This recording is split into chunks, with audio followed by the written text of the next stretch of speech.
ఏవండి గీత గారు,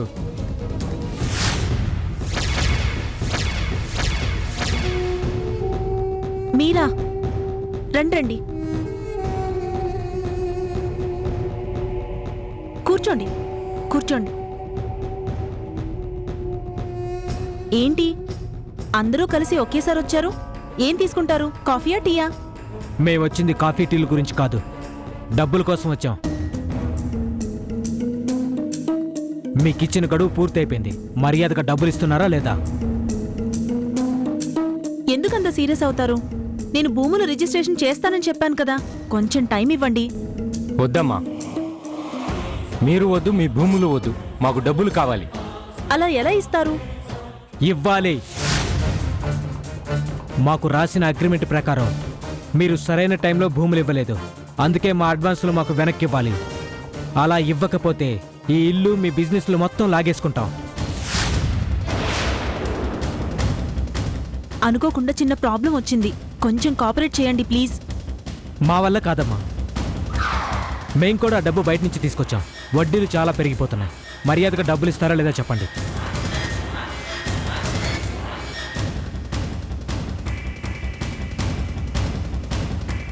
ఒక్క నిమిషం.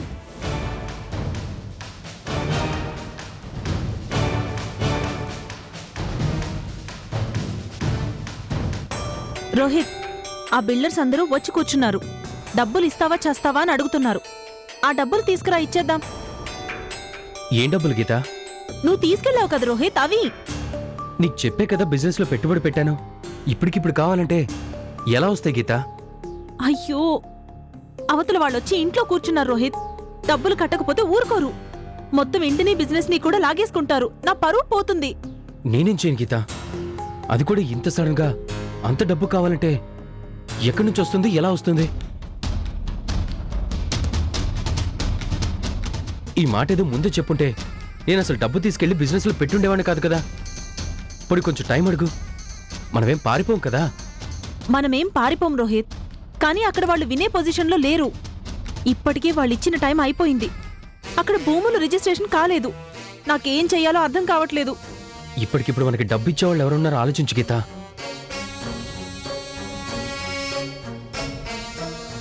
పోనీ రాజశేఖర్ గారిని అడిగి చూడరాదు?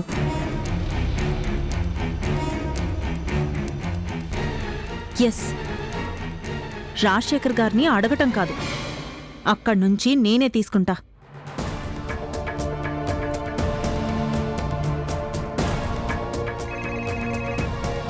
హలో మేనేజర్ గారు, నేను గీతను మాట్లాడుతున్నాను. నమస్తే మేడం, చెప్పండి. మీరు వెంటనే 10 కోట్లు తీసుకుని మా ఇంటికి రండి.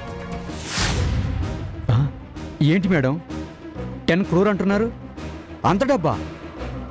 ఏంటి, మీ డబ్బేమైనా ఇస్తున్నారా? ఓవర్ యాక్షన్ చేయకుండా డబ్బు తీసుకుని ఇంటికి రండి. మేడం, అంత డబ్బు తీసుకోవాలి అంటే చైర్మన్ గారితో ఒక మాట చెప్పిస్తే. ఏ, నా మాట మీద నమ్మకం లేదా, లేకపోతే నేనంటే గౌరవ మర్యాద లేదా? అది కాదు మేడం. చూడండి, నేను కంపెనీ ఎండీని. నేను చెప్తున్నాను, డబ్బు తీసుకుని ఇమ్మీడియట్గా మా ఇంటికి రండి.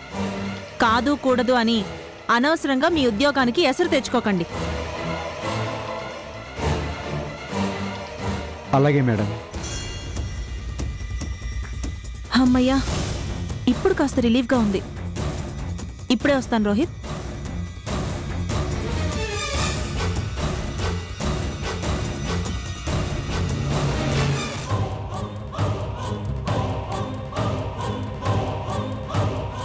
మా డబ్బుల సంగతి ఏం చేశారు? ఓ గంట వెయిట్ చేయండి.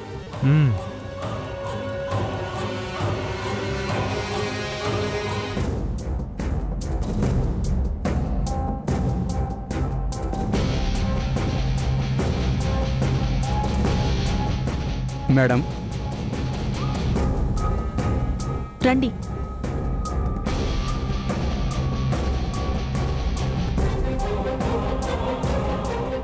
ఇదిగోండి, ఇందులో మొత్తం 10 CR ఉంది. మీ అడ్వాన్సులు మీరు తీసుకోండి. ఆ అగ్రిమెంట్స్ ఇవ్వండి.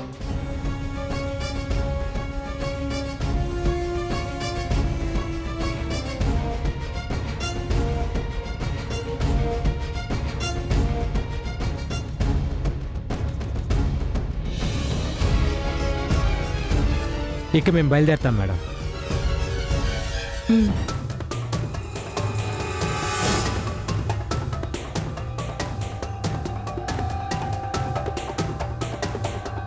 ఇక మీరు బయలుదేరండి. మేడం మరి ఓచర్ మీద సంతకం ఇటు ఇవ్వండి.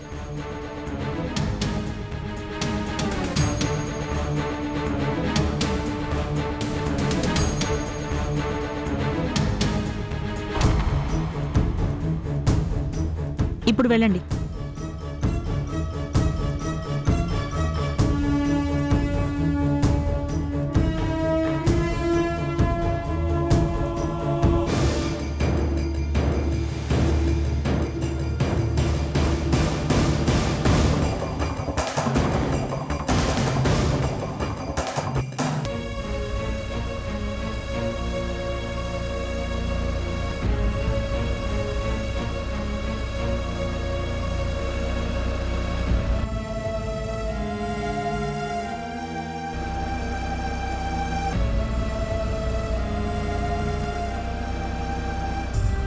ఇతనేంటి నడుచుకుంటూ వస్తున్నాడు?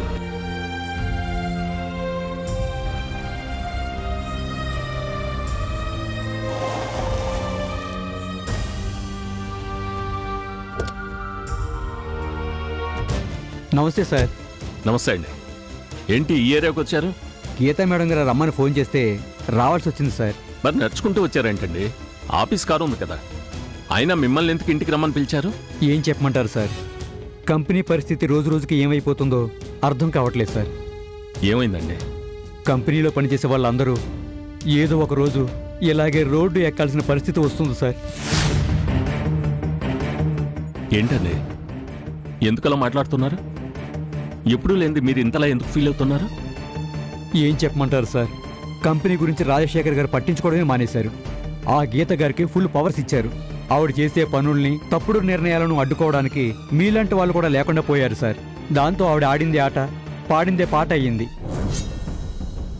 10 కోట్ల రూపాయల డబ్బు చైర్మన్ గారికి తెలియకుండా, ఆయన అనుమతి లేకుండా ఆవిడ పర్సనల్ వర్క్కి షిఫ్ట్ అయ్యాయి సార్. అంత డబ్బా? ఏం చేసింది అంత డబ్బు? ఎవరికో ఇచ్చారండి. బహుశా ఆవిడకి అప్పులు ఇచ్చిన వాళ్ళకి అనుకుంటా.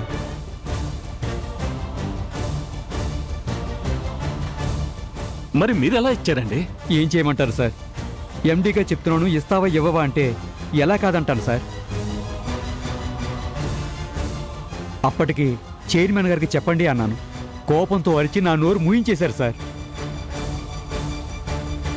పోనీ రాజశేఖర్ గారికి ఫోన్ చేద్దామంటే ఆయన ఎవరు ఫోన్ తీయడం లేదు. తీసిన మనం చెప్పేది వినకుండా ఏదైనా ఉంటే ఆ గీత గారికే చెప్పండి అంటున్నారు. పోనీ పర్సనల్గా వెళ్ళి కలుద్దామంటే అంత టైం ఈవిడివ్వడం లేదు. ఒకవేళ నేను వెళ్ళి మాట్లాడినట్టు తెలిస్తే నా ఉద్యోగం పీకేస్తుందని భయం సార్. కానీ అక్కడ సంస్థ నాశనం అవుతుంది కదండి. ఏం చేయమంటారు సార్, ఆఫ్టర్ ఆల్ జీతం కోసం పనిచేసే ఒక చిన్న ఎంప్లాయీని సార్ నేను. ఇది వరకంటే అంజలి మేడం గారు లేకపోయినా సింధుజా మేడం ఉండేవారు. అది లేదంటే లీగల్ ఇష్యూ అవుతుంటే కనీసం మీరైనా ఉండేవాళ్ళు. ఇప్పుడు ఎవరూ లేరు. ఇక కంపెనీ గతి ఏమవుతుందో అర్థమే కావడం లేదు సార్. మీరు చైర్మన్ గారికి ఫ్రెండ్ కదా సార్, మేము ఎలాగూ ధైర్యం చేసి అంతవరకు వెళ్ళలేము. కనీసం మీరైనా కాస్త అలర్ట్ చేయండి సార్. చేతులు కాలేక ఆకలి పట్టుకుంటే ఏం ప్రయోజనం ఉండదు సార్. మీరేం టెన్షన్ పడకండి, అంతా నేను చూసుకుంటాను. మీరే ఏదో ఒకటి చేయాలి సార్. ఇది ఎలాగే సాగితే సరిగ్గా 2 నెలల్లో కంపెనీకి జీతాలు ఇచ్చే పరిస్థితి కూడా లేకుండా పోతుంది. వస్తాను సార్. హ్మ్.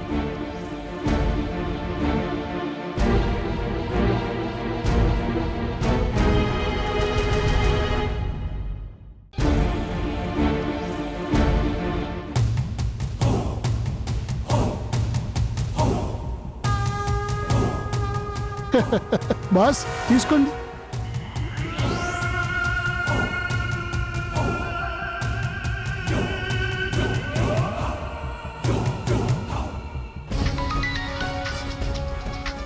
బాస్ ఆ గీత గారు ఫోన్ చేస్తున్నారు, తీయమంటారా? తీసి ఏం చేస్తావురా? దానికి భూములు కావాలంట. ఎక్కడి నుంచి తెచ్చిస్తావు? లేదంటే మనల్ని డబ్బు వెనక్కి ఇవ్వమంటుంది. ఎలా ఇస్తాం? మరి ఏం చేద్దాం బాస్? ముందా ఫోన్ పేకను ఓకే.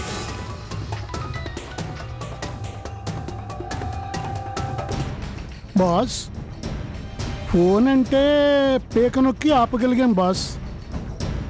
కానీ రేపు మళ్ళీ ఆ గీత ఇక్కడికి వస్తుంది. అప్పుడేం చేస్తాం బాస్? తీసుకోండి. ఏ ఊరు పారిపోతాం? ఎంతకాలం పారిపోతాం? మీరు రాసిచ్చిన అగ్రిమెంటు ఆవిడ చేతుల్లో ఉంది. నిజమేరా, రేపు ఆ గీత ఏదైనా యాక్షన్ తీసుకుంటే నేను జైలుకి పోవాల్సి వస్తుంది. అందుకే ఏదైనా పరిష్కారం ఆలోచించండి బాస్. ఇలా బాధపడుతూ కూర్చుంటే ఉపయోగం లేదు. ఎలా ఉండేదిరా మన జీవితం? ఎక్కడ సంతకం పెట్టమంటే మా వదిన అక్కడ సంతకం పెట్టేది. ఎందుకు ఏంటి అని పొరపాటును కూడా అడిగేది కాదు. నేనంటే భయంతో ఉరికిపోయేది. ఇప్పుడు మీరు వణుకుతున్నారు. అబ్బబ్బబ్బా, నన్నెందుకు తంతారండి? నేనేం చేశాను? ఏంట్రా ఎగతాళి చేస్తున్నావా? కాదు బాస్, ఉన్న విషయం చెబుతున్నాను. అసలు మిమ్మల్ని ఈ పరిస్థితికి తీసుకొచ్చింది ఎవరు? ఆ పవిత్ర. ముందు ఆవిడ సంగతి చూడండి.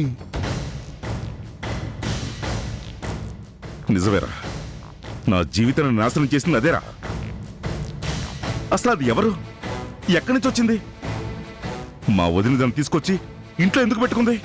ఎందుకొచ్చింది, ఎలా వచ్చింది అవన్నీ మనకెందుకండి?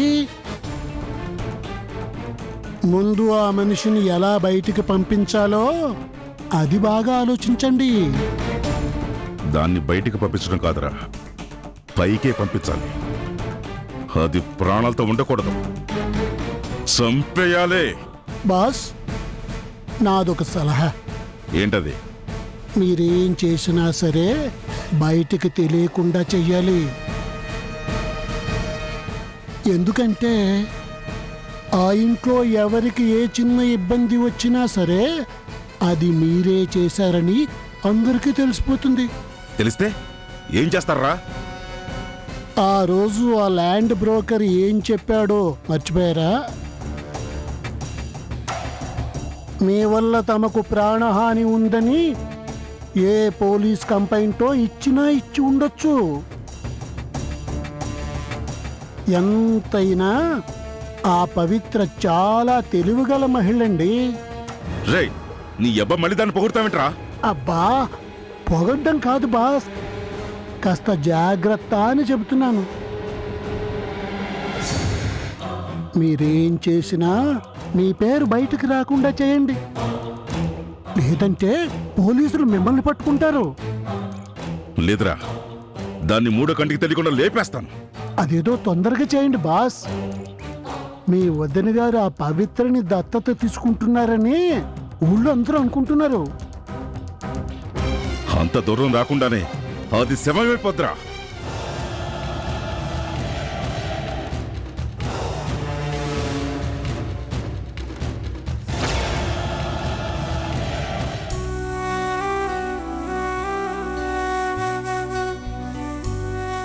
అమ్మగారు ఎలా ఉన్నారు పవిత్ర? బాగున్నారు బాబా. ఆవిడ చేసిన పుణ్యానికి ఆ దేవుడు మెచ్చి నిన్నిక్కడికి పంపించాడమ్మా. నువ్వు ఆ ఇంటికి వెళ్ళాక అమ్మగారి దిగులు ఇట్టే ఎగిరిపోయిందమ్మా. ఈ నేళ్ల తర్వాత అమ్మగారికి మనశ్శాంతి దొరికింది. అంతా నీ చలవేనమ్మా. నాదే ఉంది బాబా, అంతా మీలాంటి వాళ్ళ దీవెన్లు. అమ్మగారి మంచితనమే ఆవిడికి శ్రీరామ రక్ష. ఇందులో నేను చేసిందేం లేదు బాబా. నీ గొప్పతనం నీకు అర్థం కాదమ్మా. నీ వల్ల ఇక్కడ అందరూ ఎంత ప్రశాంతంగా బతుకుతున్నారో చూడు. ఒకప్పుడు ఈ గుడికి అనాథనని వచ్చావు. ఈ రాముడి గుడిలో ఇంత నీడ దొరికితే చాలు అని అనుకున్నావు. కానీ ఈ నువ్వే అందరికీ నీడనయ్యావు. రాక్షసుల్లాంటి ఆ జగదీష్ చంద్ర ప్రసాద్ ఆట కట్టించావు. ఆ ఎస్టేట్కి ఊపిరిపోసావమ్మా. చుట్టుపక్కల గ్రామాల్లో ప్రజల్లో ఒక ఆనందాన్ని నింపావమ్మా. అన్నిటికీ మించి సులోచన అమ్మగారు బిడ్డ పోయిన బాధని తీర్చావమ్మా. నేను ఆవిడ లోటు తీర్చానో లేదో కానీ నాకు మాత్రం అమ్మలేని లోటు తీరిపోయింది బాబా.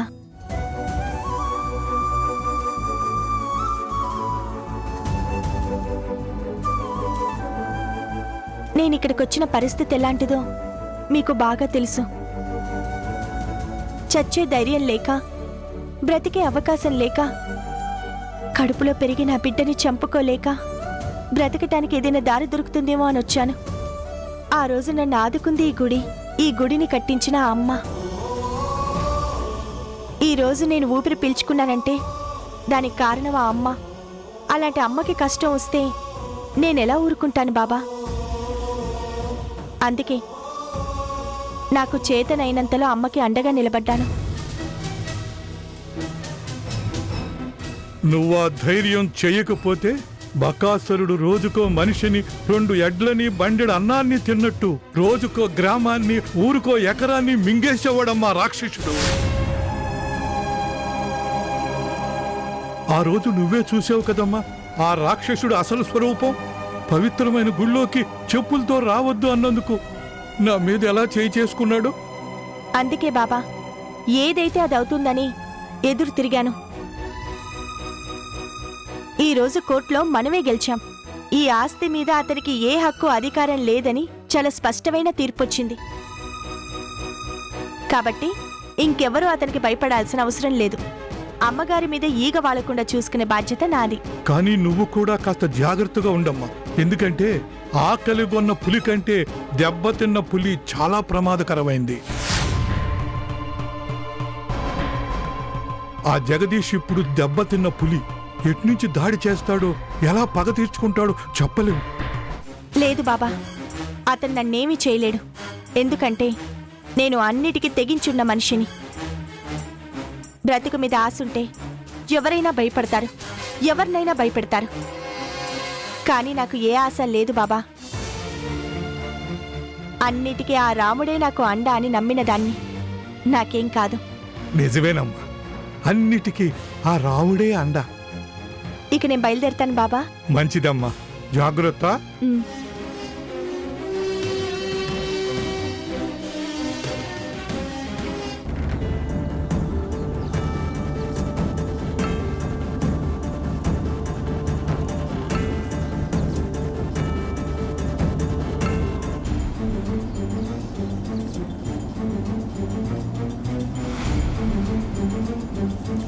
భగవంతుడా, అక్కడ పాపని ఆయన్ని నువ్వే జాగ్రత్తగా చూసుకోవాలి. ఆయన బిడ్డని క్షేమంగా అందించాలి.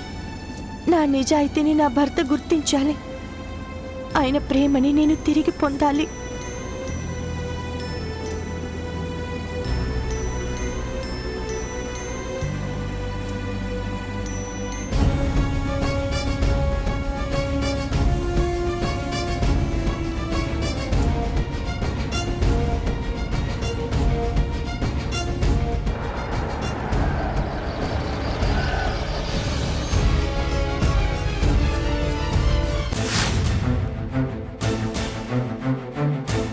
ఇదేంటి, రోడ్డుకు అడ్డంగా రాళ్ళెవరు పెట్టారు?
రేయ్ పదండ్రా. తీసుకెళ్దాం, పదండ్రా. త్వరగా త్వరగా పదండి. రేయ్.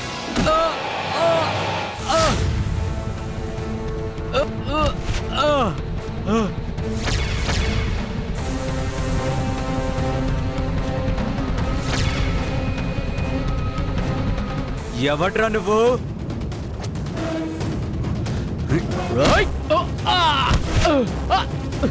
ఏయ్!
రేయ్!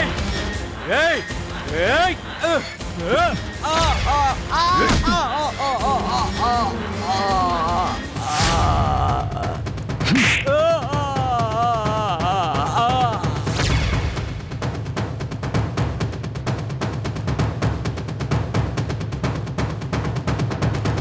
ఇప్పుడు కంపెనీ గురించి కూడా పట్టించుకోవడం వదిలేసేవరా?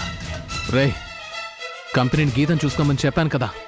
ఆ గీతే కంపెనీని ఏ స్థితికి తీసుకొచ్చిందో ఒక్కసారి కంపెనీకి వచ్చి చూడమని చెప్పడానికి వచ్చానురా. కంపెనీని నష్టాల్లోకి తీసుకెళ్తుందిరా.